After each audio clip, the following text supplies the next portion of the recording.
Since both of these cars will eventually be joining our garage, we decided to jump into the conversation and share our thoughts on these two American powerhouses.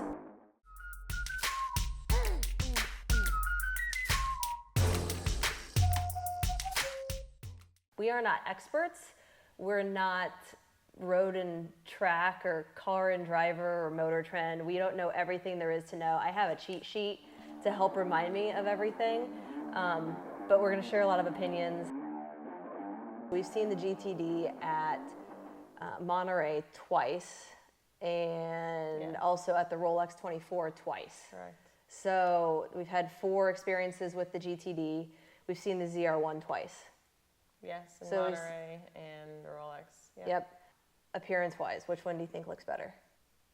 The GTD is definitely beefier. So I would agree. Yeah. And if you guys saw our Car Week video, we were very transparent in the fact that the ZR1 looks better in person than it does in photos. But at the same time, it is not much of a deviant from the Z06, with the exception of a little bit more aggressive aero, the wing, the hood. Yeah, the scoops and that lip on the hood. Horsepower, 800 horsepower GTD. Yes. 1,000 horsepower ZR1. Okay.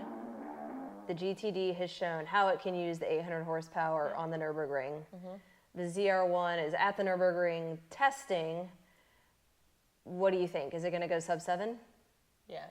I think the GTD will outperform it, though. I totally agree. GTD went just under 7. I can't remember the exact number, but that was in wet conditions.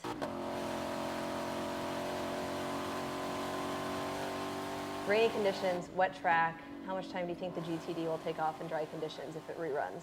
I think it'll be in the 40s, 740s, Okay, or so 640s. 640 something. Yeah. What do you think the ZR1 will run? So for reference, the Z06 was 710-ish. It'll be in the 50s. Interiors, Basic. both are pretty basic. Mostly, and don't kill us, Ford, it's that dial shifter. It just had to be this shifter, but you put a dial shifter on it. So that part of the interior is probably the biggest pet peeve. Agreed. Looking at price, this is a big one. So we have the Mustang GTD starting at $325. It's aggressive. It's up there. ZR1 starts at $185 for a 3LZ coupe.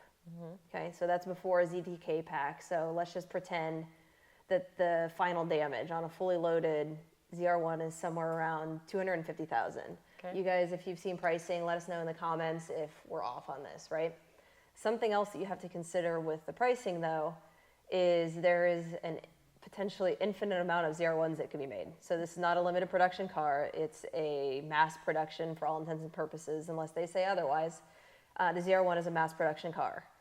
The GTD is limited, although Allegedly. we don't know how many are being made. Price-wise, do you think both are overpriced, both are underpriced? Do you think they're just right? ZR1 is probably right in line with where it should be. The GTD's, it's a little high. It's up there. Some people would probably say that they'd rather have an exotic for that same price. The STO, $344 starting. Base MSRP STO, $344. Base MSRP GTD. on GTD, $325. Yes.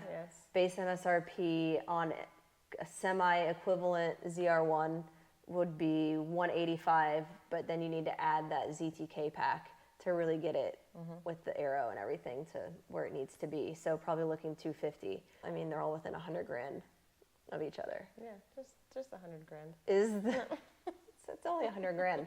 Which one do you think is going to end up having a higher quality and a better feel to it? The GTD. Multimatic's building it, so the GTD. Yeah, I agree. And that was part of, I think, both of our feedback whenever we drove a friend's Z06, is that it just felt kind of cheap. I mean, it drove good, but it was fun. It was very fun to drive, and it didn't have that like sturdy feel. Agreed. GTDs cannot have a dealer markup from what we know, right? To our understanding. To our knowledge, hopefully that's not part of our NDA. ZR1s could have an astronomical dealer markup. We saw that with Z06s. Yes. How much over do you think people are going to be willing to pay for a ZR1? 50 to 100. Is the ZR1 a supercar? Neither one of them is a supercar. Okay, why? Because it's American. Americans make muscle cars. It's a super muscle car. Yeah. Oh, then maybe we make a new category. It's a super muscle car because Americans don't do supercars. They don't. We do NASCAR.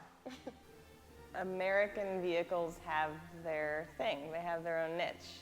I think they've done really well at building muscle cars, and that's kind of their thing. Now, timeline. GTD, can't say exactly when, but it seems like it's going to come this year. We can't share a whole lot about the GTD. We know more, but we cannot say more because we are not trying to violate our NDA. we would like to get our allocation, so we are doing our best to not violate an NDA right now. In theory, it should. In theory, it should come this year. ZR1 is probably 26, 27. Yes. 20. It should be 26. It is fun to have two American cars going head to head, chasing some serious numbers against Europeans and exotics. Yeah. It's actually a really fun year to watch this. Part of this is in light of the recent podium finishes by both Chevy and Ford at the Rolex 24.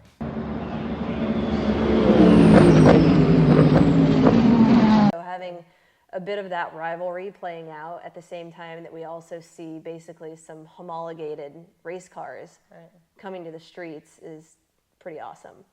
If you have thoughts and opinions on these two cars, make sure you sound off in the comment section and hit subscribe so you don't miss our next episode.